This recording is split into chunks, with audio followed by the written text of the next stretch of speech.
आपको पता है, आपकी जिंदगी के करीब 6 साल सिर्फ सपने देखने में बीत जाते हैं और फिर भी जगते ही उनमें से ज्यादातर हिस्सा या तो हवा में गायब हो जाता है या तो कुछ धुंधला धुंधला सा याद रहता है, जैसे वो कभी हुआ ही ना हो। और सपने भी कई बार बड़े अजीब से आते हैं। कभी कभी आप आराम से गहरी नींद में हैं और अचानक से खुद को किसी ऊंची इमारत से गिरता हुआ पाते हैं। जमीन तेजी से करीब आ रही है, दिल की धड़कनें बढ़ चुकी है, शरीर ठंड से कांप रहा है और जैसे ही आप जमीन पर टकराने वाले होते हैं, आपकी आंख खुल जाती है और आप अपने आप को सुरक्षित अपने बिस्तर पर पड़े हुए पाते हैं। लेकिन दिल अभी भी ऐसे धड़क रहा है जैसे घटना सच में हुई। तो अब आपके दिमाग में कई सारे सवाल आ रहे होंगे कि जब हमारी आंखें बंद हैं और बाहर की दुनिया से हमारा संपर्क लगभग टूट चुका है, तो दिमाग ये तस्वीरें दिखाता कहां से है? सपनों में दिखाई देने वाले चेहरे, जगह, घटनाएं आखिर आती कहां से है? क्या सपने हमारी दबी हुई इच्छाओं का रूप है, भविष्य का कोई संकेत है, या फिर सोते समय दिमाग में होने वाली बेकार सी हलचल है? तो आज आपके हर सवाल का जवाब मिलेगा आपको आज के हमारे इस वीडियो में। तो नमस्कार, मेरा नाम है राकेश और आप देख रहे हैं अजब गजब।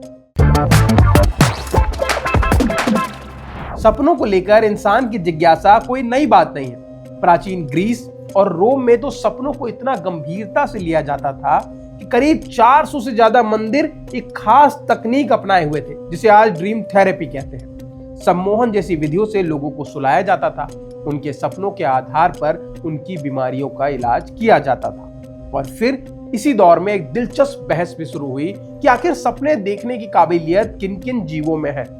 हमारे पूर्वजों का मानना था कि सिर्फ इंसान ही है जो सपना देख सकता है, जबकि यूनानी दार्शनिक अरस्तु का तर्क था कि जानवर भी सपने देखते हैं और आज का साइंस भी इसी बात को मानता है। सपनों को वैज्ञानिक कसौटी पर परखने वाले सबसे पहले और बड़े नाम थे ऑस्ट्रिया के मनोवैज्ञानिक डॉक्टर सिगमंड फ्रॉयड। 19वीं सदी के अंत में उन्होंने अपनी मशहूर किताब द इंटरप्रिटेशन ऑफ ड्रीम में यह क्रांतिकारी विचार पेश किया कि सपने असल में हमारी अवचेतन मन की खिड़की है।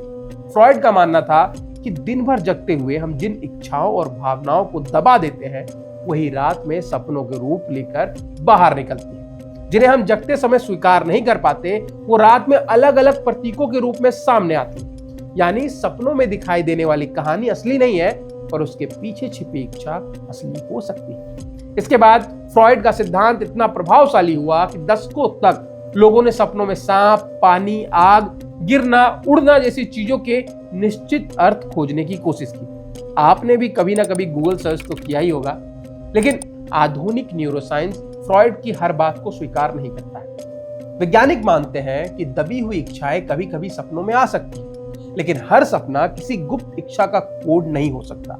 किसी एक प्रतीक का अर्थ हर आदमी के लिए अलग अलग जैसा नहीं हो सकता।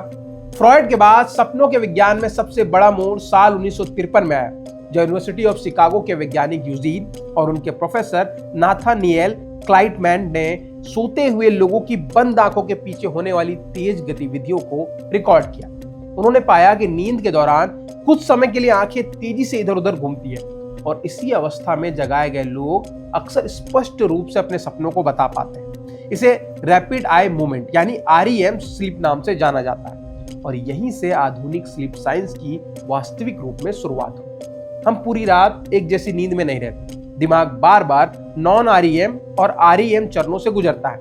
रात की शुरुआत में गहरी नॉन REM नींद ज्यादा होती है, जबकि सुबह के करीब REM की अवधि बढ़ जाती है। इसीलिए जब आपका अलार्म बजता है, उससे पहले जो आप सपना देख रहे होते हैं वो ज्यादा अच्छे से याद रहता है। वो ज्यादा लंबे, रंगीन और कहानी जैसी याद रह जाते हैं।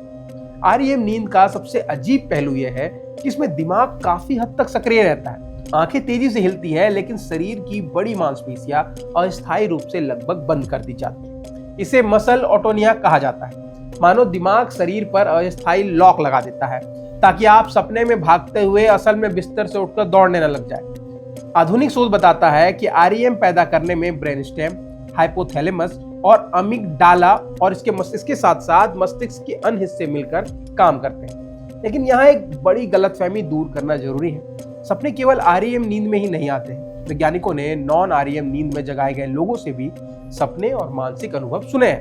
बस REM के सपने आमतौर पर ज्यादा शानदार, भावनात्मक, अजीब और यादगार होते हैं। अब असली सवाल पर आते हैं कि दिमाग सपना बनाता कैसे।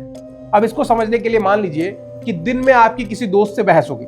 शाम को आपने विमान दुर्घटना की खबर देखी और रात को अगले दिन की परीक्षा की चिंता करते हुए सो गए। सपने में तीनों बातें अलग अलग दिखाई देने के बजाय आपस में जुड़ जाएगी। हो सकता है कि आप हवाई जहाज के अंदर परीक्षा दे रहे हो, प्रश्न पत्र वही दोस्त बांट रहा हो जिससे आपकी बहस हुई थी, और अचानक जहाज आपके बचपन के स्कूल में उतर जाए। ऐसा इसीलिए क्योंकि सपना हमारी जिंदगी की सीधी रिकॉर्डिंग नहीं चलाता, दिमाग की यादों के छोटे छोटे टुकड़े उठाता है, उनमें भावनाएं मिलाता है और फिर उनके बीच ऐसा संबंध बना देता है जो जागते समय कभी नहीं बने थे। हाँ, एक बात और कि सोते समय दिमाग का तार्किक हिस्सा काम करना बंद कर देता है। इसीलिए जब सपने में आता है कि आप उड़ रहे होते हो तो दिमाग उस पर सवाल नहीं करता, बस उसको होने देता है और आप उड़ते रहते हैं। और इसका तीसरा दिलचस्प जवाब फिनलैंड के neuro scientist anti Rowan suo की थ्रेट सिमुलेशन थ्योरी देती है।